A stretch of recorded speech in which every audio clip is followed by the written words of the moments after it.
المكتب التعاوني للدعوة والإرشاد وتوعية الجاليات بمحافظة بدر। আলহামদুলিল্লাহ সালাতু ওয়াসসালামু আলা রাসূলিল্লাহ ওয়া বাদ। প্রিয় মুসলিম ভাই ও বোনেরা, প্রতি বছর আমাদের মাঝে ফিরে আসে ডিসেম্বর মাস। এই ডিসেম্বর মাসে দুইটি উৎসব হয় অমুসলিমদের, খ্রিস্টানদের। এই দুইটি উৎসব যেমন সবচেয়ে বড়, তেমন সবচেয়ে জঘন্য, সবচেয়ে অপরাধ।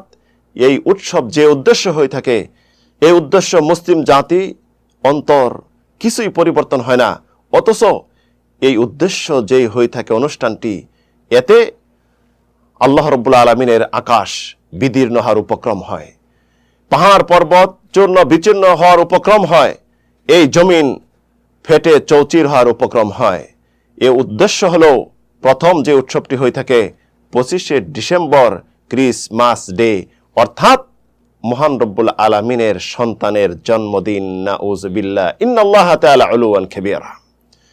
এই উৎসব 25 ডিসেম্বর থেকে নিয়ে চলতে থাকে 11 দিন পর্যন্ত, 6 জানুয়ারি পর্যন্ত। শেষ যেটা হয়ে থাকে 31শে ডিসেম্বর, 31st নাইট। এতে মুসলিম, কাফের, খ্রিস্টান, বৌদ্ধ সব একত্র হয়ে খোলামেলা তামাশা, লিভ টুগেদার, বেহায়াপনা, নোংরামি সব কিছু খুলে বলার প্রয়োজন নেই। শুধু আপনাকে কয়েকটি আয়াত উপহার দিব, আপনি যদি মুসলিম হয়ে থাকেন এটি আপনাদের জন্য যথেষ্ট মনে করি। মহান রব্বুল আলামিন ঘোষণা করেছেন, ইয়া আইয়ুহাল্লাযীনা আমানু লা তাত্তাখিযুল ইয়াহুদা ওয়ান নাসারা আউলিয়া। হে ঈমানদারগণ, তোমরা যদি মুসলিম হয়ে থাকো, ইহুদি খ্রিস্টানদেরকে কখনো বন্ধুরূপে গ্রহণ করবে না। ওয়া মান ইয়াতাওয়াল্লাহুম মিনকুম ফাইন্নাহু মিনহুম। তোমরা যদি তাদেরকে বন্ধুরূপে গ্রহণ করো, তাহলে তোমরা তাদের দলে শামিল হয়ে গেলে, তোমরাও তাদের দলের মতো হয়ে গেলে। ওয়ালা তাত্তাবিউ আহওয়া কওমিন ক্বাদ দাল্লু মিন ক্বাবলু আদাল্লু কাসীরা। তোমরা ওই জাতির কৃষ্টি কালচারের অনুসরণ করো না, যে জাতি নিজেরাও পথভ্রষ্ট হয়েছে, মানুষকে পথভ্রষ্ট করতেছে।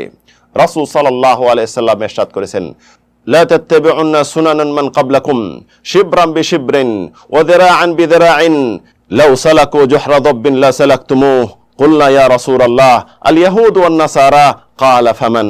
তোমরা তোমাদের পূর্বসূরীদের অনুসরণ করবে, তারা যেইভাবে চলবে সেভাবে চলবে, যে কৃষ্টি কালচার নিয়ে আসবে সেই কৃষ্টি কালচার অনুযায়ী চলবে, তারা যেখানে পা রাখে সেইখানে পা রাখবে। যদি তারা সান্ডা বা গুইসাপের গর্তে প্রবেশ করে, তারপরও তোমরা গুইসাপের গর্তে প্রবেশ করবে, মনে করবে এতে মঙ্গল রয়েছে। তখন সাহাবীরা বলেন, ইয়া রাসূলুল্লাহ, তারা কি হলো ইহুদি নাসারা? তখন রাসূল বললেন, তারা যদি না হয় তাহলে কারা? সুপ্রিয় বন্ধুগণ, আজ ইহুদি খ্রিস্টানদের কৃষ্টি কালচারে আমরা অনুকরণ এভাবে করতেছি, আমরা তাদের দলের অন্তর্ভুক্ত হয়ে যাচ্ছি। জেনে রাখুন রাসূল সাল্লামের হাদিসটি, মান তাশাব্বাহা বিকাওমিন ফাহুয়া মিনহুম। যে ব্যক্তি কোন জাতির সাদৃশ্য বরণ করলো, সে তাদের দলের অন্তর্ভুক্ত। শেষ যেটা আপনাদেরকে হাদিসটি উপহার দিব, একজন মুসলিম হিসাবে শুধু বিবেক দিয়ে চিন্তা করুন হাদিসটি। আল্লাহ রাব্বুল আলামিন হাদিসে কুদসিতে বলেন, শাতামানি ইবনে আদম ওয়ালা ইয়ামবাগি আইয়াশতুমুনি। আদম সন্তান আমাকে গালি দেয়, তাদের উচিত না আমাকে গালি দেওয়া। শাতমুহু ইয়া ফাকাউলুহু ইন্না লি ওয়ালাদান। তারা আমাকে গালি দেওয়ার অর্থ হলো, তারা বলে আমি সন্তান গ্রহণ করেছি, আমার সন্তান রয়েছে। আল্লাহুল আহাদ আস-সামাদ লাম ইয়ালিদ ওয়া লাম ইউলাদ ওয়া লাম ইয়াকুল লাহু কুফুয়ান আহাদ। তিনি এক, অদ্বিতীয়, তিনি কাউকে জন্ম দেননি, কার থেকে তিনি জন্ম নেননি, তার সমতুল্য সমকক্ষ এই পৃথিবীতে আর কেউ নেই। সুপ্রিয় মুসলিম ভাই ও বোনেরা, অবশ্যই আগ্রহ হয়ে আছেন আপনারা এই দিনটি পালন করবেন এবং 31st নাইট পালন করবেন। আপনাদেরকে জিজ্ঞাসা করি, সবচেয়ে যেটা আপনাদের উৎসব, মুসলিমদের উৎসব দুইটি ঈদ। কোন খ্রিস্টান, কোন ইহুদি, কোন হিন্দুকে দেখছেন যে আপনাদের এই উৎসবে তারা অংশগ্রহণ করতে? তাহলে কেন? যদি তওবা না করেন, এতদিন যে অন্যায় করেছেন, এই দিনগুলি পালন করে, তাদের কৃষ্টি কালচার অনুসরণ করে, বিভিন্ন দিবস পালন করে, কিয়ামতের দিন তাদের কাতারে ওঠার জন্য প্রস্তুত হয়ে যান। আজ থেকে তওবা করুন। যেই কারণে আসমান জমিন চূর্ণ বিচূর্ণ হয়ে যায়, আপনার মুসলিম হিসাবে অন্তর কিছুই বাজে না? আপনি কি মুসলিম নন? আপনি কি আত্মসমর্পণকারী নন?